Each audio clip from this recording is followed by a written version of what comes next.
আচ্ছা, ট্রান্সলেট করেন তো তোমার কাজটা করা উচিত। খুব সহজ, তাই না? যে you should do the work. কিন্তু যদি বলা হয় তোমার কাজটা করা উচিত ছিল, একটু প্যাচ লেগে যায় না, একটু কঠিন কঠিন মনে হয়। কিন্তু না, এটারও খুব সুন্দর একটা স্ট্রাকচার আছে। যে স্ট্রাকচারটা শিখলে আপনি কিন্তু শত শত বাক্য ইংলিশে ট্রান্সলেট করতে পারবেন।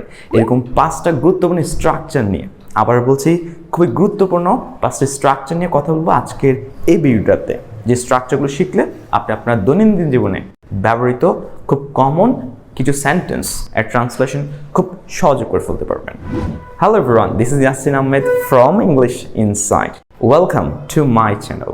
ভিডিও শুরু করার আগে বলে নিচ্ছি, আপনি যদি এখনও আমার চ্যানেলটা সাবস্ক্রাইব করে না থাকেন, so feel free to subscribe the channel and share the video with your friends. As you are in my channel, thanks a bundle for you. So let's get started about today's video.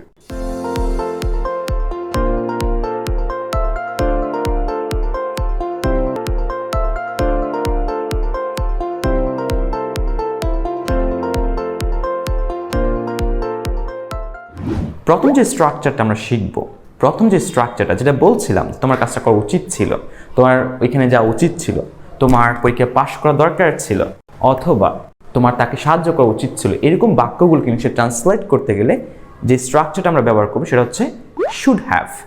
Should have এবং পাশে ভার্বের V3 মানে past participle form বসবে। কি বলেছি? Should have plus ভার্বের past participle form. So তোমার কাজটা করা উচিত ছিল, তাহলে সাবজেক্ট ইউ, শুড হ্যাভ করা, ডু থেকে done, you should have done the work. না, তোমার পরীক্ষায় পাশ করা উচিত ছিল, you should have passed in the exam. তোমার ইয়াসিন স্যারের ভিডিও দেখা উচিত ছিল, you should have watched the videos of Yasin sir. তোমার এই চ্যানেলটাতে সাবস্ক্রাইব করা উচিত ছিল, you should have subscribed in this channel. আশা করছি এরকম যতগুলো বাংলা বাক্য আছে আপনি এখন খুব সহজেই বাংলা থেকে ইংলিশে ট্রান্সলেট করে ফেলতে পারবেন। So let's move on number 2 structure. 2 নম্বর স্ট্রাকচারটা আমরা যেটা শিখবো সেটা হচ্ছে actually would you mind. Would you mind. দেখেন, আমরা অনেক সময় যারা খুবই আমরা মডেস্ট, যারা ভদ্র, তারা কিন্তু আপনাকে যখন আমরা যখন কথা বলি, কাউকে কোনো কিছুর জন্য আমরা ইনভাইট করি, খুব ভদ্রতার সাথে আমরা ইনভাইট করি। তো সেরকম আপনাকে কেউ বলছে যে আপনি আমার সাথে একটু খেলতে চান, কিছু মনে করবেন না তো, অথবা আপনি আমাকে একটু আপনার বইটা দেবেন, আপনি এটাতে কিছু মনে করবেন না তো। সো এইরকমভাবে আমরা কাউকে কখনো যখন রিকোয়েস্ট করি, সেটা হতে পারে খাওয়ার জন্য, হতে পারে খেলার জন্য, অথবা সাহায্য করার জন্য, সেক্ষেত্রে আমরা উড ইউ মাইন্ড দিয়ে শুরু করি। উড ইউ মাইন্ড দিয়ে শুরু করলে ভার্বের সাথে সাধারণত আইএনজি যুক্ত হয়। যেমন আপনি আমার সাথে চা খেতে কিছু মনে করবেন না তো, তাহলে কি হবে? Would you mind. চা খাওয়া, যদিও ড্রিঙ্ক, আমরা ড্রিঙ্ক বলবো না, টেক বলবো, এটা খুবই standard word. So would you mind taking a cup of tea with me. আপনি আমার সাথে ফুটবল খেলতে কিছু মনে করবেন না তো, so would you mind playing football with me. আবার যদি বলা হয় আপনি আমার চ্যানেলটা সাবস্ক্রাইব করতে কিছু মনে করবেন না তো, would you mind subscribing my channel. তাহলে এইভাবে কিন্তু আমরা বলতে পারি। আরেকটা উদাহরণ দেখি আমরা, যেমন কেউ আপনাকে বলছে যে তুমি তোমার বাংলা বইটা আমাকে ধার দিতে কিছু মনে করবে না তো, তখন সে কি বলবে? উড ইউ মাইন্ড ধার দেয়া। তাহলে আমরা কি বলি? ল্যান্ড বলি, তাহলে কি বল? ল্যান্ডিং, তাই না? তো এখানে যদি একটা কনফিউশন আছে বোরো এবং কি ল্যান্ডিং, ধার দেয়া। হ্যাঁ, so would you mind lending your books to me. তুমি কি তোমার বইটা আমাকে ধার দিতে কিছু মনে করবে? এরকম হইতে পারে, ঠিক আছে? সো আমরা এইভাবে অনেকগুলো বাক্য, কিন্তু এরকম বাক্যগুলো খুবই কম, অনেকগুলো বাক্য কিন্তু আমরা এইভাবে বাংলা থেকে ইংলিশে ট্রান্সলেট করে ফেলতে পারি। So moving on number 3। Number 3তে আছে I like the way. I like the way স্ট্রাকচারটা আই লাইক দ্য ওয়ে। যেমন সে যেভাবে কথা বলে, তার কথা বলার ধরনটা আমার খুব পছন্দ, তাই না? তখন আমরা সাধারণত বলি I like the way he talks. সে যেভাবে কথা বলছে সেটা আমার খুব ভালো লাগছে।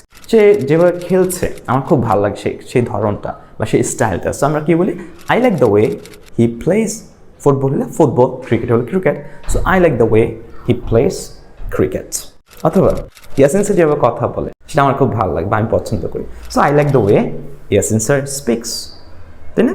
তারপর সে যে কীভাবে ওই কঠিন সিচুয়েশনটা সে ম্যানেজ করেছে, আমার ওই ম্যানেজ করার বিষয়টা আমার কাছে খুব ভালো লেগেছে, তাই না? তখন আই লাইক নয়, আমরা কি বলবো? আই লাইকড দ্য ওয়ে আমি সেটা পছন্দ করেছিলাম, আর এখন যদি হয় আমি পছন্দ করি ওই বিষয়টা বা আমার ভালো লাগে, তখন I like the way. So I like the way he managed the situation. সে ওই সিচুয়েশনটা কেউ ট্যাকেল দিয়েছে বা কেউ ম্যানেজ করেছে, সেটা আমার খুব ভালো লেগেছে। তখন আমরা কি বলছি, I like the way he manage the situation. তো আশা করছি তিনটে স্ট্রাকচার আপনাদের কিন্তু খুব ভালোভাবে ক্লিয়ার হয়ে গেছে। So moving on, number four যে স্ট্রাকচারটা শিখবো সেটা হচ্ছে সাপোজড টু। সাপোজড টু, যেমন আমাকে স্কুলে যেতে হয়, খুব কমন সেন্টেন্স, আমাকে এই কাজটা করতে হয়, আমাকে বাজার যেতে হয়, আমাকে বাজার করতে হয়, তাই না? এরকম কমন আমরা অনেক সেন্টেন্সগুলো আমরা বাংলায় ব্যবহার করি। সুতরাং আমরা যখন ইংলিশ শিখছি, সুতরাং ওই সেন্টেন্সগুলো কীভাবে ট্রান্সলেট করতে হয় সেগুলো শিখে গেলে কিন্তু আমরা ইংলিশে স্কিল হয়ে যাই, তাই না? তো সেক্ষেত্রে আমাকে বাজারে যেতে হয়, so I am suppose to, স্ট্রাকচারটা suppose to. So I am suppose to go to the market, বাজারে যেতে হয়। আমাকে অঙ্কটা করতে হয়, I am suppose to do the math. অথবা আমাকে অঙ্কটা সমাধান করতে হয়, I am suppose to solve the math. আমাকে ইয়াসিন স্যার ভিডিও দেখতে হয়, I am suppose to watch the video of Yasin sir. আমাকে আমার বন্ধুদের হেল্প করতে হয়, তাহলে I am suppose to help my friends. তো আশা করছি খুব সহজে আপনি বিষয়টা বুঝতে পেরেছেন। অ্যান্ড নাম্বার 5, ফাইনালি যে স্ট্রাকচারটা, এটা আরেকটা গুরুত্বপূর্ণ স্ট্রাকচার আমাদের, সেটা হচ্ছে ডোন্ট নো অথবা ডাজন্ট নো। যেমন আই ডোন্ট নো মানে আমি জানি না, how to, I don't know how two. So basically স্ট্রাকচারটা হচ্ছে ডোন্ট নো হাউ টু, জানি না কিভাবে। যেমন কিভাবে অঙ্কটা করতে হয় সেটা আমি জানি না, so I don't know how two solve the math. আমি জানি না কিভাবে সাঁতার কাটতে হয়, I don't know how to swim. আমি জানি না কিভাবে ভিডিও বানাতে হয়, I don't know how to make a video. আমি জানি না ইউটিউব চ্যানেল কীভাবে সাবস্ক্রাইব করতে হয়, I don't know how to subscribe a YouTube channel. এখন যদি সেটা এমন হয় যে আমি না, সে জানে না, তখন আমরা হি দিচ্ছি, হি এর ক্ষেত্রে ডোন্ট না হয় ডাজন্ট নো হবে। সে জানে না কীভাবে গরিবদের সাহায্য করতে হয়, সো হি ডোন্ট নো না, he doesn't know how to help the poor. সে জানে না কীভাবে ফুটবল খেলতে হয়, so he doesn't know how to play football. So আশা করছি এই 5টা স্ট্রাকচার আপনি খুব ভালোভাবে বুঝতে পেরেছেন, এবং আপনার প্র্যাকটিক্যাল লাইফে যখন ইংলিশ শিখছি, ইংলিশে কথা বলার চেষ্টা করছি, you will try to use this structure in our day to day conversation. আর এইভাবেই কিন্তু আমরা আমাদের ইংলিশের দক্ষতাটা বাড়াতে পারি, and one day you will be a better speaker of English. So আজ এই পর্যন্তই। নেক্সট ভিডিওটা কোন টপিকের হলে ভালো হয় কমেন্টে লিখবেন, এবং এই ভিডিওটা কেমন লেগেছে সেটা জানাতেও ভুলবেন না। আর এখনও যদি আপনি আমার চ্যানেলটা সাবস্ক্রাইব করে না থাকেন, so feel free to subscribe the channel and share the video with your friends so that they can learn about this important video. আর অবশ্যই লাইক বাটনে ঠুস। That's all. Thank you.